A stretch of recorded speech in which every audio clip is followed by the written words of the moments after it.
Hi. Hello, welcome to Mike And Nami Plus. Today we're going to be talking about something that was highly requested for many years. But we're finally here to sit and talk about it. My mom told me that pastor's church that she knows is going on a mission trip. They asked my mom if she would like to send me. I told my mom I'll think about it because honestly I didn't really want to go. It was going to be with a church that I didn't know, and I knew that it was a smaller church, so I knew that everyone already knows each other. And it's kind of like if you enter a new school but everyone already made friends in their class when you just come right in the middle. So I already had an experience of that when I was in elementary school, and I really didn't enjoy it. I was, I guess, afraid to be rejected again, or I guess ostracized, so I didn't want to go. But I overheard my mom a few weeks later, I think, talking to one of her clients while she was working, and she said, "Oh, our Nami is going to this mission trip, and it's overseas to Dominican Republic." She's just so proud. So then after her client left, I told her, Mom, I don't want to go. I thought about, and then she goes, "Oh, really? But I already paid." And then I just went, no, because it's like $2,000 or something like that, right? Yeah. Like the flight, the food, the accommodation. I was just like, OMG. And then I was like, I threw myself on the bed and I was just wailing because I think it was because like I really didn't want to go because of my trauma from school. But also, why didn't my mom tell me that she was going to pay? Like, she just decided herself that I should go. Like, she told me, "Oh, Nami, I think you should go because it's going to be a good experience for you. It's overseas, blah, blah, blah, blah. Like, you'll learn a lot." But then, like, that doesn't mean, like, Nami, I am deciding that you will go and, like, I'm paying for everything, which it was. So she was like, "Oh, you really don't want to go? Like, just try going to the training and see if you like it. If you don't, then I'll just take the money as donation." So in this particular trip, we were going to Dominican Republic, repainting, renovating their buildings, their church buildings, and helping them like cleaning and do kids programs. So I went to the training, and everyone was gonna meet at a Chinese restaurant, and everyone had already wrapped up. And that's when Michael and I first like actually met. We didn't really meet, we just Saw each other. casted eyes upon each other. But there was a whole bunch of your church people there already. So I'm excited for this Chinese food. And I think I saw you, like, it's like a double door area. Like, you go in the door in the restaurant, and then there's like a little space, and you go into another door. Yeah. And Nami's walking in with like a swag, going like, "No, I'm not. He always says this. I'm not." and I'm just like, wow. And that was it. And I looked at her, and then she didn't even look at me. She was like looking down the ground. You're coming through the doorway. You didn't even look at me.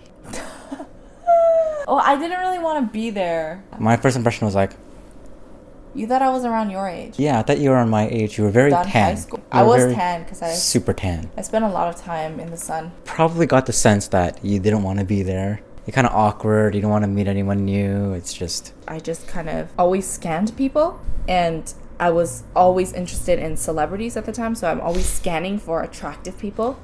And I just remember scanning all of them. There was like around 5 to 10 people there. Just doing a sweep, and then I was like, there's not really anyone attractive. She looked at me once, and that was it. Yeah. Not even a second glance. Just Yeah. like, nope. Yeah. But I think it's funny because it really plays into how our relationship even started. There was no really an infatuation, or there was no like love at first sight kind of thing. There was a little bit after our relationship, started to develop. Yeah, and over time. In the It beginning. wasn't like, yeah, I need to get to know this person. We didn't have that in the beginning. Yeah.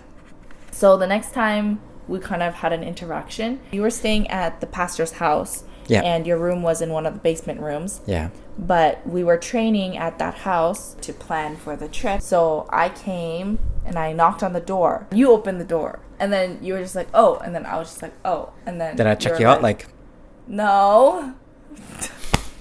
No, you were just like, "Oh, come in." And then so then I came in, and there was like a whole bunch of shoes there. I came in and I just sat down, and then you were in the kitchen dining area. And then after, I was sitting for like 2 minutes, and then after you came back out and you're like, "Do you want some grapes?"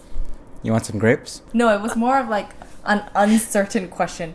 Do you want some grapes? Do you want some grapes? Yeah, like that. And then I was just like, no, it's okay. And then I just stayed in the living room couch area. Mm-hmm. The pastor's grandchildren were at the house as well. So because everyone was a lot older than me, I felt like I had not really anyone to talk to, and everyone was close to each other already and everything. So I just talked to this grandchild who was 6. And then you came over. Well, I came over because you're alone. Yeah. And you're a newcomer and you don't know anybody, so I might as well... Yeah, no one else is talking to me. I might as well make you feel welcome in some way. Yeah, but you never talk to anyone. Yeah. And you never talk to, especially females. But I still know, I didn't want you to be like an outcast. And yeah, you still know how that would feel. That little boy was showing me his Pokemon drawings, and they're actually pretty good. So we were looking at that, and then Michael came over, and we started talking about like random stuff. Did you know that boogers are made out of your tears? And then the little boy says, oh, my sister picks her boogers. Okay. And then he said, what if boogers are metal? And then you started cackling. You were laughing so hard. I was Why like, was I laughing? I was shocked. I was like, you're like laughing like this, but times 10. Like, I'm like, what? I'm laughing at metal boogers? What? Yeah, you just thought it was so random and so hilarious. After that day, I didn't really have anyone else to talk to, so I kind of just... Talk to me.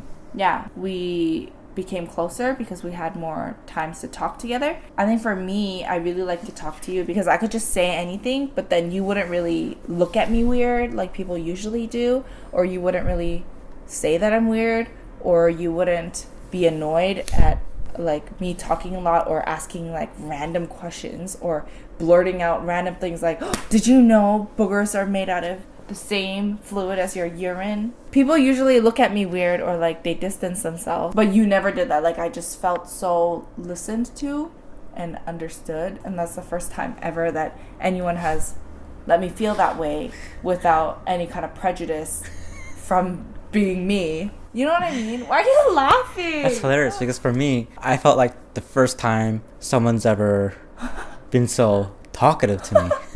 I'm just very reserved. Yeah, you never talk to anyone. I'm a lot different now, but back then I'd be like... You didn't even talk to your siblings. You just give me sat my there. space, leave me alone. I guess you weren't even just really responding either. You were just listening too. Yeah. But then at the same time, that's the first time anyone has ever done that for me. Nobody's ever been so interested in talking to me for so long. And forever. Yeah. Well, everyone else just shuts me down and shoos me away or runs away from me. So we're kind of like two loners. I'm an internal loner. He's an external loner. Even though you're extroverted and I'm introverted. Yeah, that's so weird. I started telling my friends, I was like, I think I like somebody. My friend was like, oh, somebody? So then I labeled his name on my phone, somebody. And then later my mom was like, who's somebody? And I was like, well, just somebody. A few days later, there was another training. And I came into the house and I went downstairs to do like dance practice for the children's praise song with his sister. And we were just in the basement with the piano. One of the girls were doing the piano and we were learning the dance, practicing the dance in Spanish. And you came down because that's where your room is. You were passing us because we were right by the stairwell. But then you got a buzz cut. I was so culture shocked. I was like, nope, that somebody went out the door. It started from 0, it went up to like 2, and then you just killed all. It went down to -1. Yes. No, it went down to -5. Wow. A buzz cut does a lot. But I think that was really good because it gave us, that opportunity like I talked about where there's less emotional, kind of romantic filters, which I think is good too. For us, I feel like it was really good that we didn't have that much of infatuation because it really helped us bond as friends and build our friendship. We have that strong companionship without any hiding our flaws or hiding our crazy parts because we're shy or something. And I think that developed a lot during the trip. I just kind of followed you everywhere, starting from the airport. Like I basically imprinted, like, this is my mother. Follow him around. There were multiple instances where every time my romantic interest would go up 1%, it would just be like total buzz killed. Yeah. With a buzz cut. I would just... Or like other things. And then after we came back from the trip, we went up to your parents' house, which is like around 2 hours away, because I was visiting the pastor's house on the Sunday with my mom, and you were about to get in the car with the pastor and your mom and your sister. But then I was like, where are you going? Because I was sad. I was like, our trip ended. I came with my mom to visit, but then you're going somewhere. And then you said, oh, I'm going to my mom and dad's house. And then you're like, do you want to come? And then I was like, okay. So then I went up to his parents' house with him. After the trip, we stayed in contact. We enjoyed each other's company. So I've never been in a relationship before. And so I was basically saying, God, if this is someone that you see for me to be in a relationship with towards marriage, then show me a sign or give me a vision. And while I was praying, God showed me a vision of like an open door. It was like an open door for me to go through. So it was a choice. I don't have to go. I can stay. For me, I personally view a relationship as leading towards marriage. And so if I'm dating someone and I don't consider marrying them in the future, I wouldn't date them. I think for me, it's the same but opposite. If I really like someone and I date them, then I would want to pursue marriage with them. So I had a choice and I took it. Our friendship and likeness in heart was so strong. I kind of had a feeling, okay, this could work out. Yeah, I felt like I could really see myself with you for a long time. Right. And I never met anyone else like that. And if you're going to proceed and go through that door, then go through it all the way. Don't put one leg in the door and one leg out. So I asked Nami out. Let's reenact it. Okay, let's go. We're just sitting like in silence for like a good minute. What would it be like if a cart fell down the escalator? So Nami. Pardon? So Nami. Pardon? Oh, yeah. Will you be my girlfriend?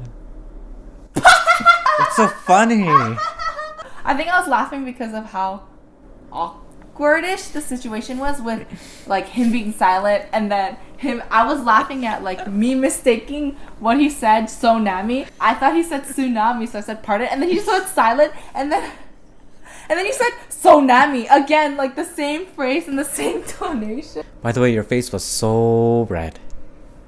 It was like a tomato. I've never seen your face red like that. And then I told Nami to tell her parents right away. That we were pursuing a relationship? Yep. And I think I told my parents right away so that there's... They must have been shocked. ...an accountability, and we're trying to make a model of courtship, not dating. Though we didn't know the word back then. Right, yeah. That is how we met. Please let us know if you'd like to hear more stories of, I guess, different milestones in our relationship. You really seem to enjoy the wedding one if you haven't seen that one already. Right here, the cake story is hilarious. Trust. But definitely let us know if you have suggestions for different milestones or different stories we can talk about. If you like this story and if you would like to see more, then make sure you subscribe and hit that bell notification to stay updated. And become part of our NachoFam.